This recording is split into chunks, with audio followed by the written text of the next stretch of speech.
po jako akawuwo. Abana ba revenue basobola okubanja omusolo n'ogw'emabega. Abasuubuzi mu kibuga Luweero basobeddwa olw'ekitongole ekivunaanyizibwa kusolooza omusolo mu ggwanga ki Uganda Revenue Authority okwagala okutandika okubasolozaamu omusolo ogw'ennyingiza yaabwe income tax kyokka nga tebamaze kwetegereza ddala butya bwe bayingiza. Ani ku bo oba tawuni kanso wa URA oluvannyuma lw'okufuna omusolo akomawo okukola bizinesi bw'etambula. Bangambye nti meeya w'ekibuga yawandiika ebbaluwa n'agati emisolo giri mu Luweero gifatulo.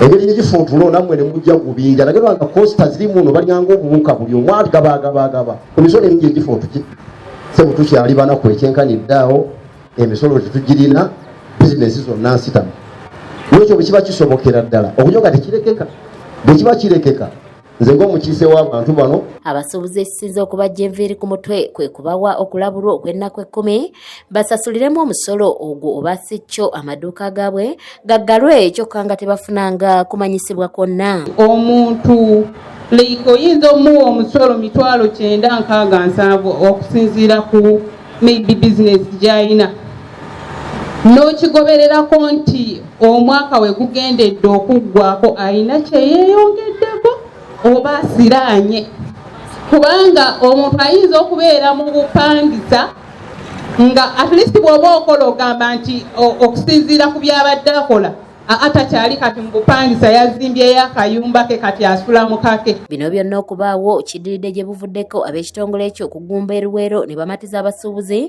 okufuna zitiini nnamba nga babagambye nti kakano kizibu omuntu okuggula ebidduka n'afuna kaadi yaabyo nga talina tiini nnamba nabo ekyabawaliriza okwewandiisa ne bazifuna kyokka tebaategeezebwa nti mangu ddala bajja kutandika okuwa omusolo gw'ennyingiza. Omuntu akola emitwalo 3 ng'ebijanjaalo kirase ng'ebijanjaalo buli kiro afunako nnusu 10. Emitwalo 3 g'olaba ng'alinako amagoba siringisi 9. Kwe kuli okuliisa omwana, kwe kuli okuweerera abaana, kwe kuli okusasula amazzi wamu n'amasannyalaze. Kati tetunnaba kumanya nti ku musolo gwe musolooza pasenteegi ki omuntu amagoba g'afuna mwe ge mutwalako wabula mujja muyoola buyoozi temumanyi nti omuntu akoza 3 naye alinako siringisi 9 g'emagoba. Wabula kyababuuseeko ate okulaba ng'okufuna tiimu nnamba kibazaalidde leenya kwe kwekubira enduulu eri omubaka waabwe mu lukiiko lw'eggwanga olukulu Denis Ssekabira owakati Kamu North ng'onaatuzza olukiiko mbagirawo wakati w'abasuubuzi n'aba Uganda Revenue Authority okulaba nga wabaawo okukkaanya amaduuka g'abasuubuzi galeme kuggalwa. Resolution ensooka ennaku 10 zo tusooka tuzimenyeewo zivuddewo. Resolution ey'okubiri bo bennyini beekolera enteekateeka baleete tenti babalangire ne mu bizindaalo bababulire mugenda okubasanga musobole okutwala assessments zammwe ziddemu zikole ki zitunulwemu. Bwe banaba tebakikoze abaka ba paalamenti bonna b'empisa wano bagenda kunyambako okusolooza omusolo tukibafuulire kizibu ddala kubanga bajja kuba tebasobola kusolooza musolo nga tumaze okuteekayo petitioni yaffe. Wakati mu mbeera n'abasuubuzi balaze obutali bumativu ku ngeri gye babagerekerwamu emisolo nga tebamanyi era ne baweebwa n'obudde obutono okuguwa oba sekyo baggalwe kwe kusaba bagira babagumiikirizaako. Bizinesi ez'eno n'ewalala zifuna okusomozebwa kungi nnyo era mbalaga nti mu bantu mugerekedde emisolo muligenda okudda omwaka ogujja ng'ate maduuka mulimu malala. Era abantu ababbi b'omusolo y'ensonga lwaki n'eggwanga lyaffe terikola ki terikula.